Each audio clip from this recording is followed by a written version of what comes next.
जय श्री राम।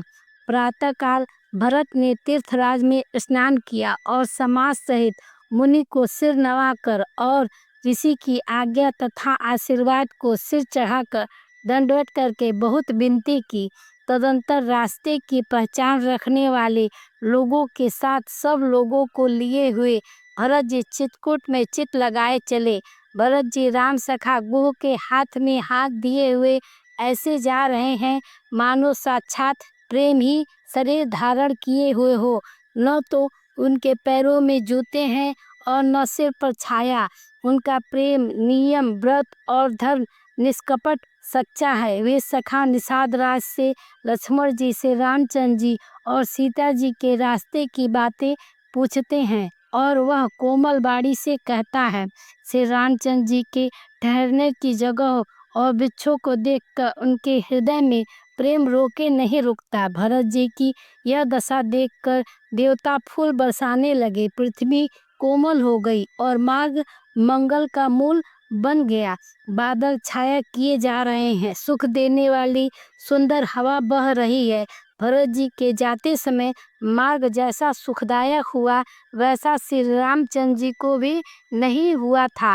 रास्ते में असंख्य जड़ चेतन जीव थे। उनमें से जिनको प्रभु श्री राम जी ने देखा अथवा जिन्होंने प्रभु श्री राम जी को देखा वे सब उसी समय परम पद के अधिकारी हो गए। परंतु अब भरत जी के दर्शन तो उनके भव जन्म मरण रूपी रोग मिटा ही दिया।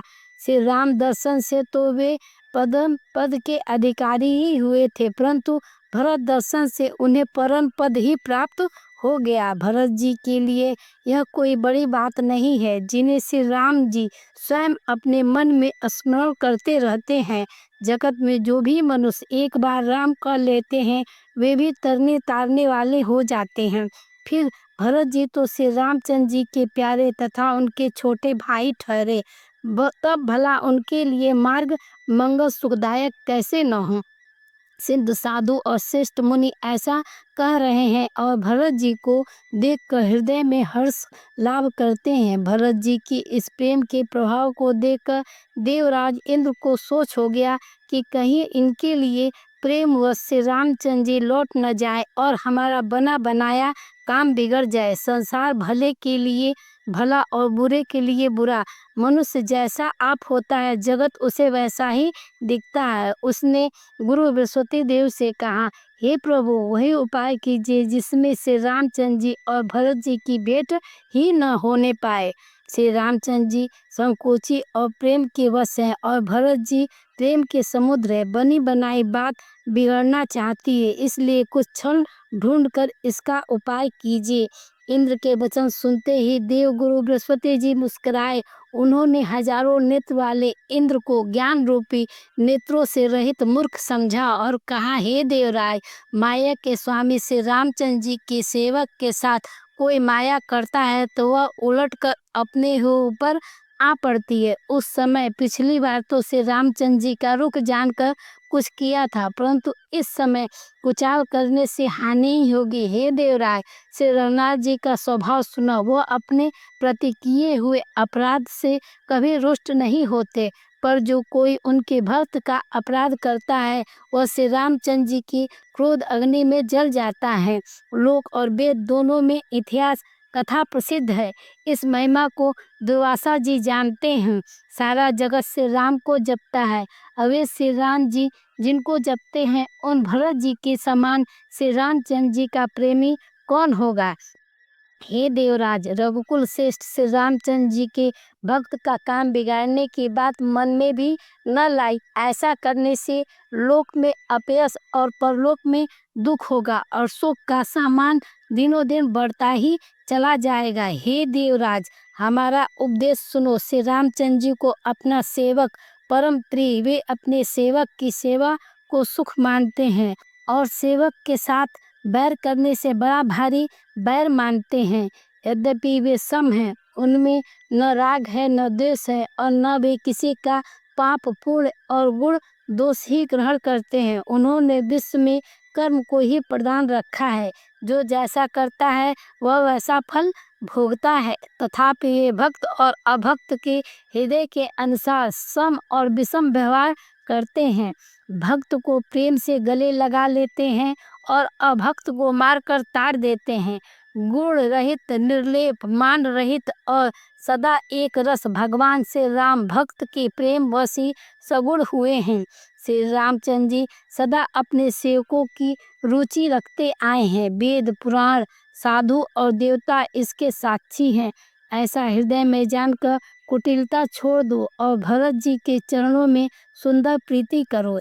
हे देवराज इंद्र, श्री रामचंद्र जी के भक्त सदा दूसरों के हित में लगे रहते हैं। वे दूसरों के दुख से दुखी और दयालु होते हैं। फिर भरत जी तो भक्तों में शिरोमणि हैं, उनसे बिल्कुल न डरो। प्रभु श्री रामचंद्र जी सत प्रतिज्ञा और देवताओं का हित करने वाले हैं और भरत जी श्री राम जी की आज्ञा के अनुसार चलने वाले हैं। तुम व्यर्थ ही स्वार्थ के विशेष वश होकर व्याकुल हो रहे हो, इसमें भरत जी का कोई दोष नहीं है, तुम्हारा ही मोह है। देवगुरु बृहस्पति की श्रेष्ठ वाणी सुनकर इंद्र के मन में बड़ा आनंद हुआ और उसकी चिंता मिट गई। तब हर्षित होकर देवराज फूल बरसाकर भरत जी के स्वभाव की सराहना करने लगे। इस प्रकार भरत जी मार्ग में चले जा रहे हैं। उनकी प्रेममयी दशा देखकर मुनि और सिद्ध लोग भी सिहाते हैं। भरत जी जब भी राम कहकर लंबी सांस लेते हैं, तभी मानो चारों ओर प्रेम उमड़ पड़ता है। उनके प्रेम और दीनता से पूर्ण वचनों को सुनकर वज्र और पत्थर भी पिघल जाते हैं। अयोध्यावासियों का प्रेम कहते नहीं बनता। बीच में निवास करके भरत जी यमुना जी के तट पर आए। यमुना जी के जल देखकर उनके नेत्रों में जल भर आया। श्री रघुनाथ जी के श्याम रंग का सुंदर जल देखकर सारी समाज सहित भरत जी प्रेम विहल होकर श्री राम जी के विरह रूपी समुद्र में डूबते डूबते विवेक रूपी जहाज पर चढ़ जाते हैं।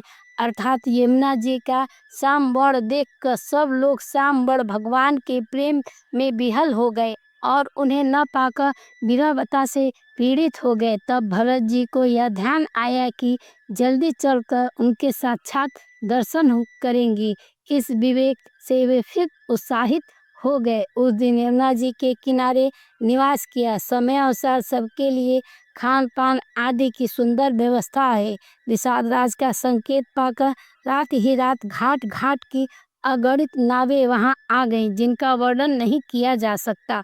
सवेरे एक ही खेवे में सब लोग पार हो गए और श्री रामचंद्र जी के सखा निषाद राज की इस सेवा से संतुष्ट हुए। फिर स्नान करके और नदी को सिर नवाकर निषाद राज के साथ दोनों भाई चले। आगे अच्छी अच्छी सवारियों पर श्रेष्ठ मुनि और उनके पीछे सारा राज समाज जा रहा है। उसके पीछे दोनों भाई बहुत सादे भूषण वस्त्र और भेष में पैदल चल रहे हैं। सेवक मित्र और मंत्री के पुत्र उनके साथ हैं। लक्ष्मण, सीता जी और श्री रघुनाथ जी का स्मरण करते जा रहे हैं। जहाँ जहाँ से राम जी की निवास और विश्राम किया था, वहाँ वहाँ प्रेम सहित प्रणाम करते हैं। मार्ग में रहने वाले स्त्री पुरुष यह सुनकर घर और काम काज छोड़कर दौड़ पड़ते हैं और उनके रूप, सौंदर्य और प्रेम को देखकर वे सब जन्म लेने का फल पाकर आनंदित होते हैं। गांव की स्त्रियां एक दूसरे से प्रेम पूर्वक कहती हैं, सखी ये राम लक्ष्मण है कि नहीं? हे सखी, इनकी अवस्था, शरीर, रंग और रूप तो वही है, शील स्नेह उन्हीं के सदृश है और चाल भी उन्हीं के समान है। परंतु हे सखी, इनका न तो वेश मुनिक वेश है और न सीता ही संग है और इनके आगे चतुरंगिनी सेना चली जा रही है। फिर इनके मुख प्रसन्न नहीं है, इनके मन में खेद है। हे सखी, इसी भेद के कारण संदेह होता है। उसका तर्क युक्ति अन्य स्त्रियों के मन में भाया। सब कहती हैं कि इनके समान सयानी चतुर कोई नहीं है। उसकी सराहना करके और तेरी वाणी सत्य है, इस प्रकार उसका सम्मान करके दूसरी स्त्री मीठे वचन में बोली। श्री राम जी के राज तिलक का आनंद जिस प्रकार से भंग हुआ था, वह सब कथा प्रसंग प्रेम पूर्वक कहकर फिर वह भाग्यवती स्त्री श्री भरत जी की शील स्नेह और स्वभाव की सराहना करने लगी। वह बोली, देखो ये भरत जी पिता के दिए हुए राज्य को त्याग कर पैदल चलते और फलाहार करते हुए श्री रामचंद्र जी को मनाने के लिए जा रहे हैं। इनके समान आज कौन है? भरत जी का भाईपना, भक्ति और इनके आशा कहने और सुनने से दुख और दोष हरने वाले हैं। ये सखी, उनके संबंध में जो कुछ भी कहा जाए वह थोड़ा है। श्री रामचंद्र जी के भाई ऐसे क्यों ना हो। छोटे भाई शत्रुघ्न से भरत जी को देखकर हम सब भी आज धन बड़ी भागने स्त्रियों की गिनती में आ गई। इस प्रकार भरत जी के गुण सुनकर और उनकी दशा देखकर स्त्रियां पछताती हैं और कहती हैं, यह पुत्र कैकेयी जैसी माता के योग्य नहीं है। कोई कहती है, इसमें रानी का भी कोई दोष नहीं है, यह सब विधाता ने ही किया है जो हमारे अनुकूल है। कहाँ तो हम लोग और वेद दोनों की विधि मर्यादा से हीन, कुल और करतूत से दोनों मलिन तुच्छ स्त्रियां जो बुरे देश और बुरे गांव में बसती हैं और स्त्रियों में भी नीच स्त्रियां हैं। और कहाँ यह महान पुण्यों का परिणाम स्वरूप इनका दर्शन ऐसे ही आनंद और आश्चर्य गांव-गांव में हो रहा है, मानो मरुभूमि में कल्प वृक्ष उग आया हो। भरत जी का स्वरूप देखते ही रास्ते में रहने वाले लोगों के भाग्य खुल गए, मानो देव योग से सिंघल द्वीप के बसने वालों को तीर्थराज प्रयाग सफल हो गया हो। इस प्रकार अपने गुणों सहित श्री रामचंद्र जी के गुणों की कथा सुनते और श्री रघुनाथ जी को स्मरण करते हुए भरत जी चले जा रहे हैं। वे तीर्थ देखकर स्नान, मुनियों के आश्रम तथा देवताओं के मंदिर देखकर प्रणाम करते हैं और मन ही मन यह वरदान मांगते हैं कि श्री सीता रामचंद्र जी के चरणों कमलों में प्रेम हो। मार्ग में भील, कोल आदि वनवासी तथा वानप्रस्थ ब्रह्मचारी, सन्यासी और विरक्त मिलते हैं। उनमें से जिस तिस से प्रणाम करके पूछते हैं कि लक्ष्मण जी, श्री रामचंद्र जी और जानकी जी किस वन में हैं।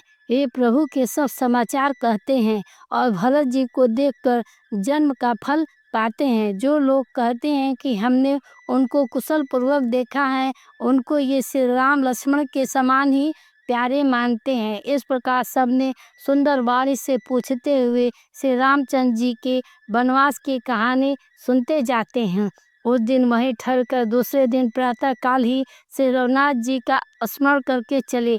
साथ के सब लोगों को भी भरत जी के समान ही श्री रामचंद्र जी के दर्शन की लालसा लगी हुई है। सबको मंगल सूचक सुकून हो रहे हैं। सुख देने वाले पुरुषों के दाहिने और स्त्रियों के बाएं नेत्र भुजाएं फड़क रही हैं। समाज सहित भरत जी को उत्साह हो रहा है कि श्री रामचंद्र जी मिलेंगे और दुख का दाह मिट जाएगा। जिसके जी में जैसा है वह वैसा ही मनोरथ करता है। सब स्नेह रूपी मदिरा के छकी प्रेम में मतवाले हुए चले जा रहे हैं। अंग शिथिल है, रास्ते में पैर डगमगा रहे हैं और प्रेम बस बेहद वचन बोल रहे हैं। राम सखा निषाद राज ने उसी समय स्वाभाविक ही सुभावना पर्वत शिरोमणि कामदगिरि दिखलाया, जिसके निकट ही पयस्विनी नदी के तट पर सीता जी समेत दोनों भाई निवास करते हैं। सब लोग उस पर्वत को देखकर जानकी जीवन श्री रामचंद्र की जय हो ऐसा कहकर दंडवत प्रणाम करते हैं। राज समाज प्रेम में ऐसा मग्न मानो श्री रघुनाथ जी अयोध्या को लौट चले हों। भरत जी का उस समय जैसा प्रेम था वैसा शेष जी भी नहीं कह सकते। कवि के लिए तो वह वैसा ही अगम है जैसा अहंता ममता से मलिन मनुष्य के लिए ब्रह्मानंद। सब लोग श्री रामचंद्र जी के प्रेम के मारे शिथिल होने के कारण सूर्यास्त होने तक दिन भर में 2 ही कोस चल पाए और जल स्थल का सुपास देखकर रात को वहीं बिना खाए पिए ही रह गए। रात बीतने पर श्री रघुनाथ जी के प्रेमी भरत जी ने आगे गमन किया। उधर श्री रामचंद्र जी रात शेष रहते ही जागे। रात को सीता जी ने ऐसा स्वप्न देखा जिसे वे श्री रामचंद्र जी को सुनाने लगी। मानो समाज सहित भरत जी यहाँ आए हैं। प्रभु के वियोग की अग्नि से उनका शरीर संतप्त है। सभी लोग मन में उदास, दीन, दुखी, सासुओं और दूसरी हो सूरत देखा। सीता जी का स्वप्न सुनकर श्री रामचंद्र जी के नेत्र भर आए और सबको सोच में छुड़ा देने वाले प्रभु स्वयं लीला की सोच के वश में हो गए और बोले, लक्ष्मण, यह स्वप्न अच्छा नहीं है। कोई भीषण कुसमाचार, बहुत ही बुरी खबर सुनाएगा। ऐसा कहकर उन्होंने भाई सहित स्नान किया और त्रिपुरारी महादेव जी का पूजन करके साधुओं का सम्मान किया। देवताओं का सम्मान, पूजन और मुनियों की वंदना करके श्री रामचंद्र जी बैठ गए और उत्तर दिशा की ओर देखने लगे। आकाश में धूल छा रही है। बहुत से पक्षी और पशु व्याकुल होकर भागे हुए प्रभु के आश्रम को आ रहे हैं। तुलसीदास जी कहते हैं कि प्रभु श्री रामचंद्र जी को देखकर उठे और सोचने लगे कि क्या कारण है। वे चित्त में आश्चर्य युक्त हो गए। उसी समय कोल भीलों ने आकर सब समाचार कहे। तुलसीदास जी कहते हैं कि सुंदर मंगल वचन सुनते ही श्री राम जी के मन में बड़ा आनंद हुआ। शरीर में पुलकावली छा गई और शरद ऋतु के कमल के समान नेत्र प्रेम आंसुओं से भर गए। सीतापति श्री रामचंद्र जी पुनः सोच के बस में हो गए कि भरत के आने का क्या कारण है। फिर एक ने आकर ऐसा कहा कि उनके साथ बड़ी भारी चतुरंगिनी सेना भी है। यह सुनकर श्री रामचंद्र जी को अत्यंत सोच हुआ। इधर तो पिता के वचन और उधर भाई भरत जी का संकोच। भरत जी के स्वभाव को मन में समझकर तो प्रभु श्री रामचंद्र जी चित्त को ठहराने के लिए कोई स्थान ही नहीं पाते हैं। तब यह जानकर समाधान हो गया कि भरत साधु और सयाने हैं तथा मेरे कहने में आज्ञाकारी है। लक्ष्मण जी ने देखा कि प्रभु श्री रामचंद्र जी के हृदय में चिंता है, तो वे समय के अनुसार अपना नीति युक्त विचार कहने लगे।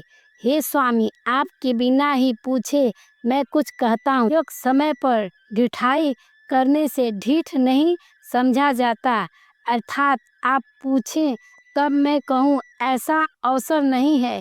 इसलिए यह मेरा कहना ढिठाई नहीं होगा। हे स्वामी, आप सर्वज्ञों में शिरोमणि है, सब जानते ही हैं। मैं सेवक तो अपनी समझ की बात कहता हूँ। हे नाथ, आप परम सुहृदय, बिना ही कारण परम हित करने वाले सरल हृदय तथा शील और स्नेह के भंडार हैं। आपका सभी पर प्रेम और विश्वास है और अपने हृदय में सबको अपने ही समान जानते हैं, परंतु मूढ़ विषयी जीव प्रभुता पाकर मोहवश अपने असली स्वरूप को प्रकट कर देते हैं। भरत नीति परायण साधु और चतुर हैं तथा प्रभु आपके चरणों में उनका प्रेम है। इस बात को सारा जगत ही जानता है। वे भरत भी आज श्री राम जी आपका पद, सिंहासन या अधिकार पाकर धर्म के मर्यादा को मिटाकर चले हैं। कुटिल खोटे भाई भरत कुसमय देखकर और यह जानकर कि श्री राम जी आप वनवास में अकेले असहाय हैं, अपने मन में बुरा विचार करके समाज जोड़कर राज्य को निष्कंटक करने के लिए यहाँ आए हैं। करोड़ों प्रकार की कुटिलाएं रचकर सेना बटोरकर दोनों भाई आए हैं। यदि इनके हृदय में कपट और कुचाल न होती तो रथ, घोड़े और हाथी की कतार ऐसे समय किसे सुहाती है। परंतु भरत को ही व्यर्थ कौन दोष दे। राजपद पा जाने पर सारा जगत ही पागल हो जाता है। चंद्रमा गुरुपत्नी गामी हुआ, राजा नहसु ब्राह्मणों की पालकी पर चढ़ा और राजा बेन के समान नीच तो कोई और होगा ही नहीं, जो लोक और वेदों दोनों से विमुख हो गया। सहस्त्रभाव देवराज इंद्र और त्रिशंकु आदि किसको राजमद ने कलंक नहीं दिया।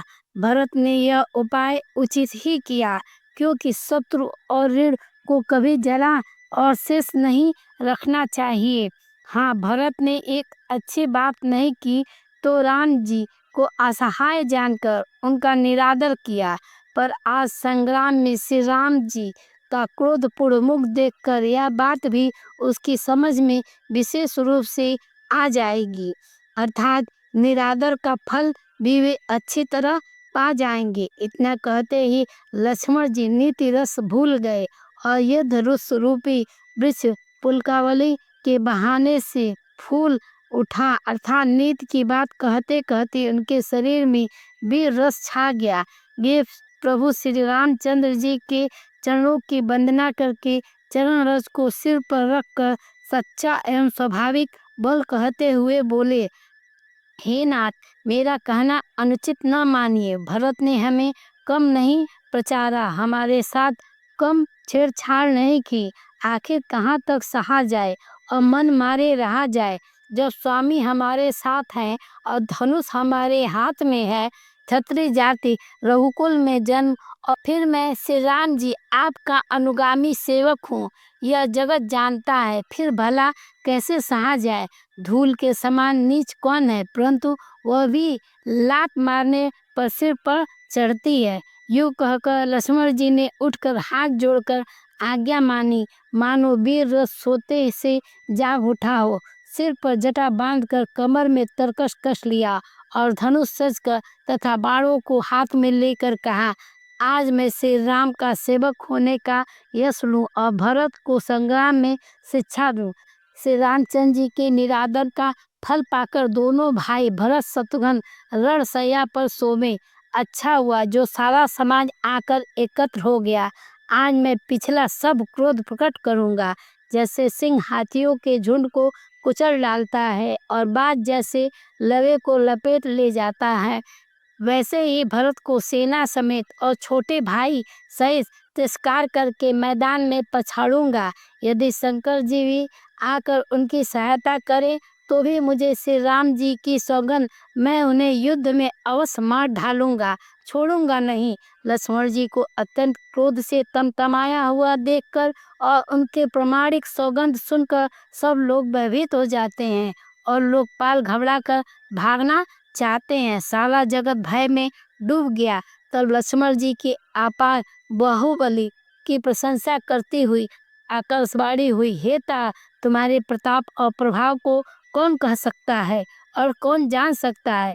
परंतु कोई भी काम हो उसे अनुचित उचित खूब समझ बूझ कर किया जाए तो सब कोई अच्छा कहते हैं। वेद और विद्वान कहते हैं कि जो बिना विचारे जल्दी में किसी काम को करके पीछे पछताते हैं वे बुद्धिमान नहीं हैं। देववाणी सुनकर लक्ष्मण जी सकुचा गए। श्री रामचंद्र जी और सीता जी ने उनका आदर के साथ सम्मान किया और कहा, हे तात, तुमने बड़ी सुंदर नीति कही है। हे भाई, राज का मद सबसे कठिन मद है।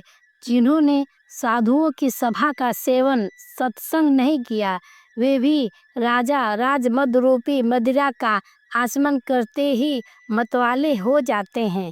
हे लक्ष्मण, सुनो, भरत शरीर का उत्तम पुरुष ब्रह्मा के सृष्टि में न तो कहीं सुना गया है और न ही देखा ही गया है। अयोध्या के राज की तो बात क्या, ब्रह्मा विष्णु और महादेव का पद पाकर भी भरत को राज्य का मद नहीं होने का। क्या कभी कांजी की बूंदों से क्षीर समुद्र नष्ट हो सकता है।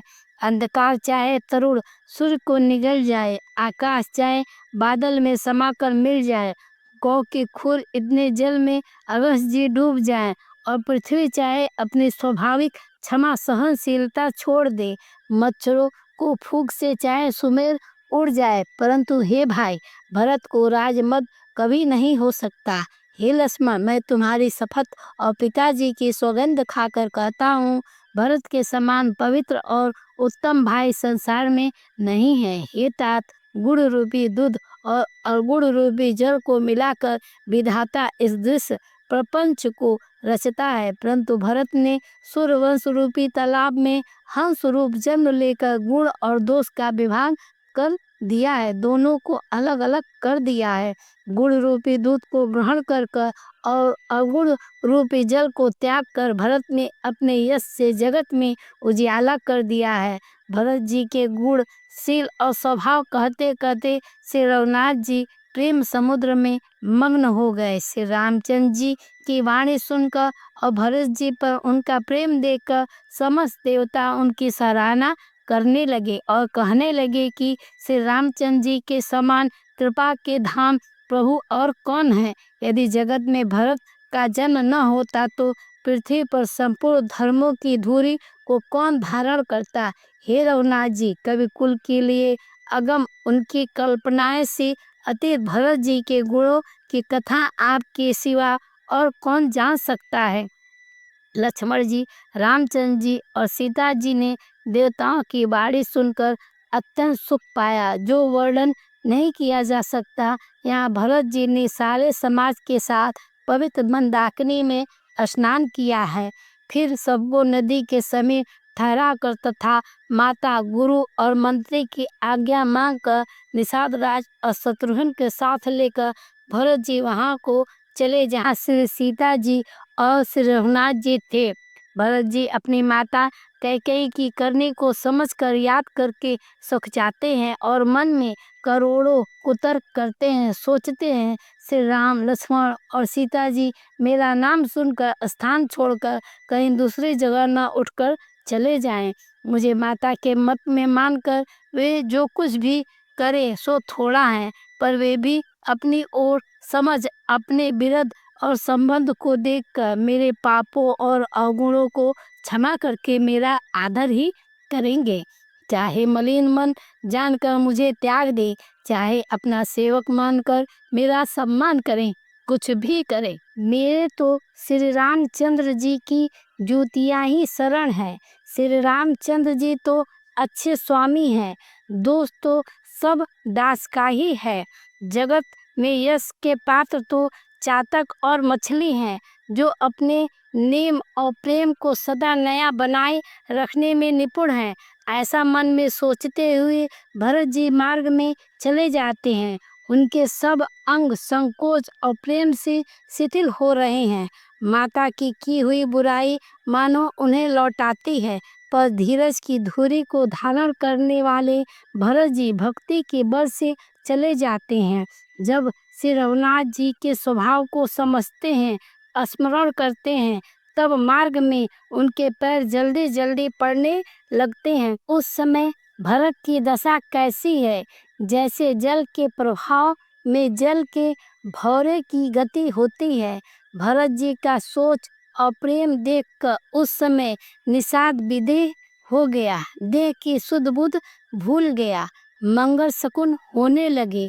उन्हें सुनकर और विचार कर निषाद कहने लगा, सोच मिटेगा, हर्ष होगा, पर फिर अंत में दुख होगा। भरत जी ने सेवक गुह के सब वचन सत्य जाने और वे आश्रम के समीप जा पहुँचे। वहाँ के वन और पर्वतों के समूह को देखा तो भरत जी इतने आनंदित हुए मानो कोई भूखा अच्छा अन्न भोजन पा गया हो। जैसे इति के भय से दुखी हुई और तीनों आध्यात्मिक, अधिदैविक और अधिभौतिक तापों तथा क्रूर ग्रहों और महामारियों से पीड़ित प्रजा किसी उत्तम देश और उत्तम राज्य में जाकर सुखी हो जाए। भरत जी की गति दशा ठीक उसी प्रकार की हो रही है। अधिक जल बरसना न बरसना, चूहों का उत्पात, टिड्डियाँ, तोते और दूसरे राजा की चढ़ाई, खेतों में बाधा देने वाले इन 6 उपद्रव को इति कहते हैं। श्री रामचंद्र जी के निवास से वन में संपत्ति ऐसी सुशोभित है मानो अच्छे राजा को पाकर प्रजा सुखी हो। सुहावना वन ही पवित्र देश है, विवेक उसका राजा है और वैराग्य मंत्री है। यम, अहिंसा, सत्य, अस्तेय, ब्रह्मचर्य और अपरिग्रह तथा नियम, शौच, संतोष, तप, स्वाध्याय, ईश्वर प्राणिधान, योद्धा है, पर्वत राजधानी है, शांति तथा सुबुद्धि 2 सुंदर पवित्र रानियां हैं। वह श्रेष्ठ राजा राज्य के सब अंगों से पूर्ण है और श्री रामचंद्र जी के चरणों के आश्रित रहने से उसके चित्त में चाव, आनंद या उत्साह है। स्वामी, अमात्य, सुदह, कोष, राष्ट्र, दुर्ग और सेना, राज्य ये 7 अंग हैं। मोह रूपी राजा को सेना सहित जीतकर विवेक रूपी राजा निष्कंटक राज्य कर रहा है। उसके नगर में सुख संपत्ति और सुकाल वर्तमान है। वन रूपी प्रांतों में जो मुनियों के बहुत से निवास स्थान हैं, वही मानो शहरों, नगरों, गांव और खेड़ों का समूह है। बहुत से विचित्र पक्षी और अनेकों पशु ही मानव प्रजाओं का समाज है, जिनका वर्णन नहीं किया जा सकता। हाथी, गैंडा, सिंह, बाघ, सुअर, भैंस और बैलों को देखकर राजा के साज को सराहते ही बनता है। ये सब आपस का बैर छोड़कर जहाँ तहाँ एक साथ विचरते हैं। यही मानो चतुरंगनी सेना है। पानी की झरने झर रहे हैं और मतवाले हाथी चिंगाड़ रहे हैं। वे ही मानो वहाँ अनेकों प्रकार के नगाड़े बज रहे हैं। चकवा, चकोर, पपीहा, तोता तथा कोयलों के समूह और सुंदर हंस प्रसन्न मन से कूंज कर रहे हैं। भौरों के समूह गुंजान कर रहे हैं और मोर नाच रहे हैं। मानो उस अच्छे राज्य में चारों ओर मंगल हो रहा है।